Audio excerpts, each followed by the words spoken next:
Hello. As we continue on in our series of surge protection and application, technologies, installation, now we want to go into our test lab and look at the actual surge generator and compare two different types of surge tests, standardized tests, and various different topologies of technology for clamping transients and surges. So this video will be a little bit longer than the others, but we hope you enjoy it. And now let's go into our test lab. Briefly wanted to give you some close-ups on our surge generator here that we have in our facilities. This generator is capable of producing the two standard IEEE ANSI C62 41 wave shapes. Let us zoom in on the screen here, and that way you can see a few things that I'll point out. Here on the screen here we have the selection between the combination wave, and as we would select that, we would load the standard user test here. You can see combination wave, line to neutral. We would hit that, say OK, and here bleeding up the 6,000 volts, line to neutral. Exiting out of that, the other standard wave shapes are the ring wave, which is the 100 kilohertz. Here, 270 degrees, 2,000 volts, line to neutral. You're capable of changing the voltage to go up to the full 6,000 volts, 500 amps on the ring wave test. Again, this is a standard surge generator capable of creating the combination wave and the ring wave, for which we'll illustrate here of our various testing of different types of surge suppressors. Okay, what I want to do here is test a couple of different technologies, just to illustrate how they perform, how they function. As we showed the surge generator, we'll start off with the 100 kilohertz ring wave, and this is a typical, what we call a DIN rail mounted unit that is found as lightning or surge protection in many panels, and we've hidden the name so that we'll protect the innocent or the guilty. We will apply power to the unit. This one has no LED, so there's nothing to see. And the generator will charge to 2,000 volts and release it, and then we'll illustrate its clamping on the screen itself. Okay, here with these red lines, we'll get down to the base of the sine wave. So we injected it at 270 degrees, and with the top cursor we'll measure the top. And this unit here has a residual or let-through voltage of 900 volts. So with respect to protecting electronics, it's not really going to do a very decent job of removing or eliminating false zero crossings. Okay, let's take this unit off, and we will now test a panel mounted type device. These are very popular. They'll provide typically maybe a little more lightning protection. This unit here is sold around the world. We'll zero out the scope, apply power, and charge the generator. Again, we're staying with the 100 kilohertz ring wave. The last one was 900 volts. This one does a little bit better job on the ring wave. We're at about 580 volts. So this is more of a hybrid type of unit rather, as opposed to just a straight metal oxide varistor. Okay, let's clear that. We'll remove this unit, set it aside. This unit here is quite popular. It can be mounted internally into a panel itself or externally. And this unit itself actually has an audible alarm that will signal when there's problems within the unit or when the dry relay contacts are not connected. So we're going to test this one line to ground as opposed to line to neutral. And we'll apply power, LED is on. Charge up the generator.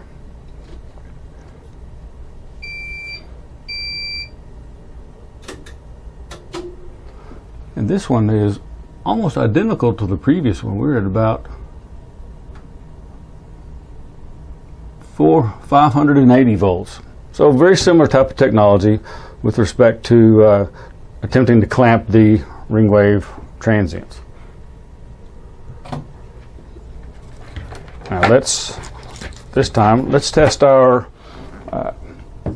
ECS's technology. This is one of our Sinetamer units we had available, which is sold internationally.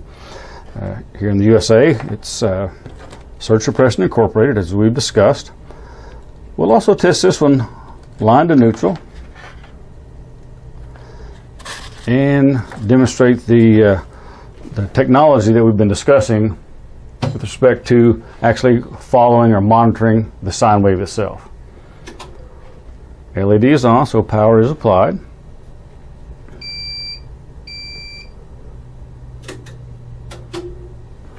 As you can see, there's almost nothing on the sine wave, so we'll have to change the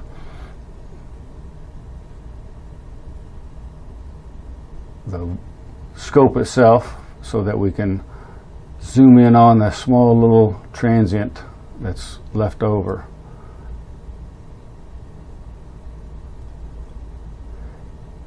Now here we have approximately 50 volts.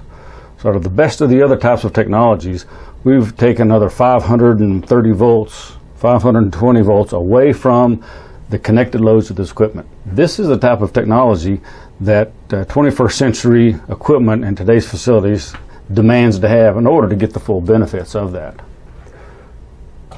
Now let's look at one other quick test here before we complete our testing to show how lightning protection actually occurs. We'll go with the hybrid technology itself, and this time we will inject the combination wave into the unit. We're going to inject it at 90 degrees of the sine wave. So change the generator.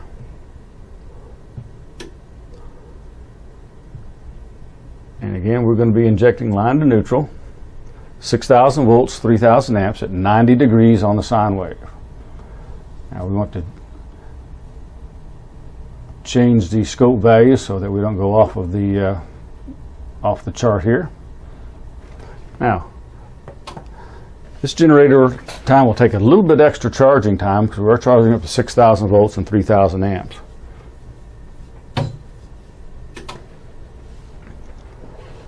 And what we'll illustrate is that amongst these various technologies, we're all very, very similar with respect to clamping the major surges.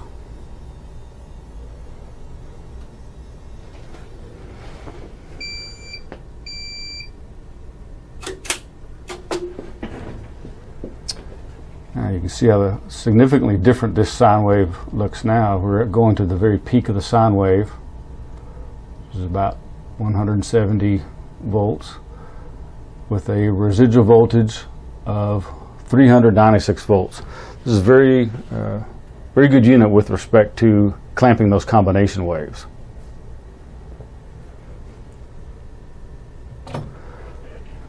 Okay, let's remove this unit and test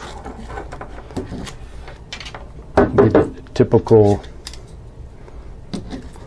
unit found in many panels, the DIN rail mounted type device. Again, line to neutral.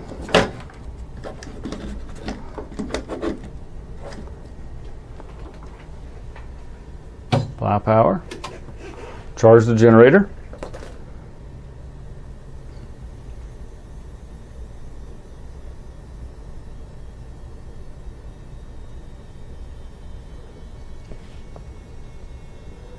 Generator is about to release the surge. Light spark there, and this unit has actually gone off of the scale a little bit, so let's zero it back in.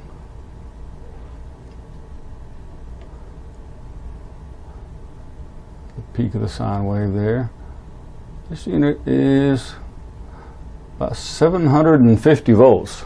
And significant difference between the hybrid type device and the pure straight MOV type device.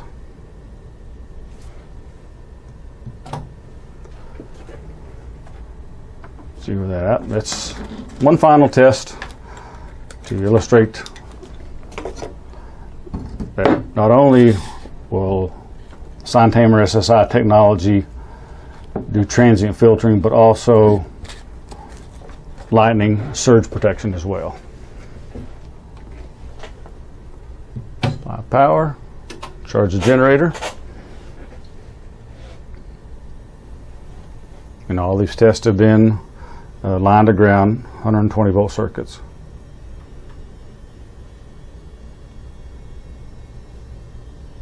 Release the surge.